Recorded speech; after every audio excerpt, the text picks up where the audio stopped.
And now we're getting ready to go back to work. And I think a lot of offices are starting to open. I don't know exactly when we will be fully open for business. Right now, I have alternating staff coming in. George and I are here every day. And we normally have one legal assistant that comes in to print their stuff and get mailings ready to go, and work on cross service or whatever we have working. But the culture of our office, because number one, because we're pretty much all Latino here, and it's a mom and pop shop, and George and Michelle are like mom and dad to the legal assistants. It's just the way we've always, been with our business. Our staff has been our family. We're not very good at social spacing. Social distancing is just not our thing. I can't tell you how many times I've had somebody in the office and said, no, that is not 6 feet. You cannot come into my office. You cannot just walk up to my desk, and, you have to have a mask. And so our rule is you have to have a mask if you're anywhere in a common space in the office, or if you're meeting with a client to pick up documents, because, we'll meet them at the door, grab their documents, have them sign and take it back. In your office, you don't have to wear a mask, but everybody's going to have to figure out what are safe practices. And then we have to talk about, cybersecurity, client confidentiality, because, I'm texting back and forth with my legal assistants, and there may be sensitive information on there that can be compromised if you don't have the right technology in place to protect the information. And ethically, that's still part of the job that we do. We still have to protect our client communications. Taking payments online or over the phone. A lot of our clients don't have a debit card. A lot of our clients live in the world of cash because that is how they have always lived their life. They don't use banks. Their money's underneath a mattress somewhere. And so, we've had to make allowances for all of those different changes. And now we're working on, what is going to be the transition. So we've been trying to conduct trainings and give people information, our own staff, so that they will feel comfortable coming into the office. Okay, so here's some things that we should all do, or we can do, to practice self-care, which I believe is extremely important. Get some sleep. I will tell you that I'm not very good at that. I'm not a good sleeper at all. I've never have been. Stay active. I have been staying active. I get out when I can to help relieve stress. Walking is a big deal for me. I know Jackie walks a lot. She's got a big dog. I know the dog is almost dead. She's been walking a lot with that dog. And it's been really hot lately. He hides in the closet when I come here. He does not like being home with her. Actually, he likes the fact that she goes to work and then comes home. He was not a happy camper during some of the time that she was home. Yoga, avoid mindless snacking. Okay, let me just show you. I'm just going to show you whether in my air shot. Sour jelly beans, chocolate covered almonds,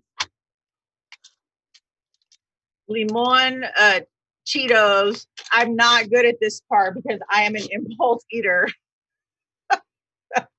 And so if we were live, you would have been well fed, because I truly believe in giving anybody who participates in our conferences snacks and candy to keep them awake, during the session. And so you should be eating healthy things, do as I say, not as I do. I will tell you that. You should be drinking tea, which I do drink tea in the morning, and coffee and Red Bull. And you should also limit your news consumption. I am probably the worst at that. And I think a lot of immigration lawyers are, and I don't know how you guys feel, but I feel like if I'm not watching what's happening on Twitter, I might miss some major change in the law. Well, yeah, something's happening all the time. Yeah. With immigration, much less like everything else that's going on in the world. Yes. And so, you should try and limit your news consumption. Read inspiring stories and books. I am a self-help book, podcast, audiobook junkie. I have done that all my life. my kids are like, Mom, what self-help book have you not read? Except for 50 Shades of Grey. Years ago, I read that. My daughter's like, that's like porn for soccer moms, Dad. That's what it is. That's what my friends tell me. I think she was 10. She's right. But I rarely read anything that's not either immigration related, or, how to be a better person, how to be a better mother, how to be a better leader. And you do get inspired by the things that you hear. And within our own practice, because we face so much trauma and so much secondary trauma, it's really, really hard, not to get kind of tainted by the practice. And I will tell you many, many times that I have tried cases, and I have tried extremely difficult cases, where everybody in the courtroom is crying. It's, the interpreter could not interpret because she was crying. The guard, who was supposed to be the bailiff, was crying in the corner. Of course, my client was crying because she was on the stand. The whole family was crying behind me. And I am sitting there with a stone cold face. And it's just part of the practice, because if I would ever let go of that, I wouldn't be able to do my job. So, part of what we do as advocates is we tuck it all away, because otherwise we'd never be able to do our work. I remember taking the leadership of the ABA. We took them down to the border to look at the shelters and to see the kids during the surge back in 2015. They started in 2014, but we took them in 2015. And we had a big delegation that came from the north, and it was a bunch of just people nobody who practiced immigration law. And they were like, how do you do this on a daily basis? How in the world can you do this work? And we just told them, if we don't do it, who's going to do it? So you have to find a way to function. I'm just about out of time, so I just want you guys, to kind of read this list. You're going to have the slides, but anything you can do. And I will tell you, I have one more slide, but my number one savior, I think, in all of this has been my immigration law community.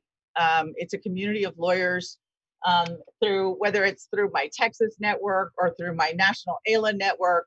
I thought you were going to say George.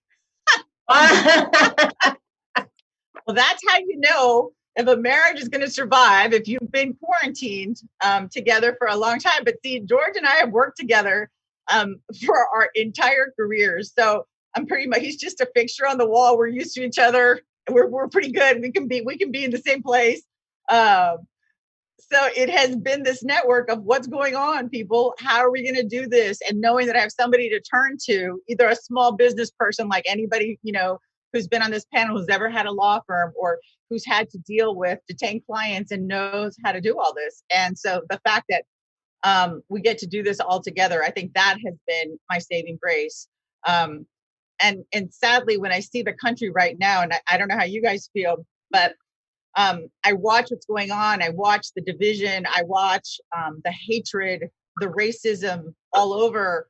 And a lot of us, this is not new to us. We've been watching racism and discrimination for people of color for years and years and years. It is a natural part of our practice.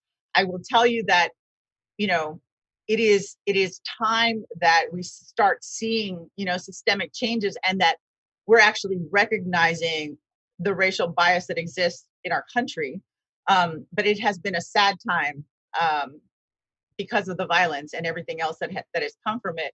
On top of, we're all pent up, in our homes, a lot of unemployment, a lot of suffering right now. And so above all else, we have to rely on each other to take care of ourselves and reach out, because this is a stressful world and this is a stressful job to begin with. And our job has always been stressful, and now it's just become, 10 times more difficult to have to run a business when you're not in the office. So with that, I'm not sure I'm going to happy news, but we're going to shift over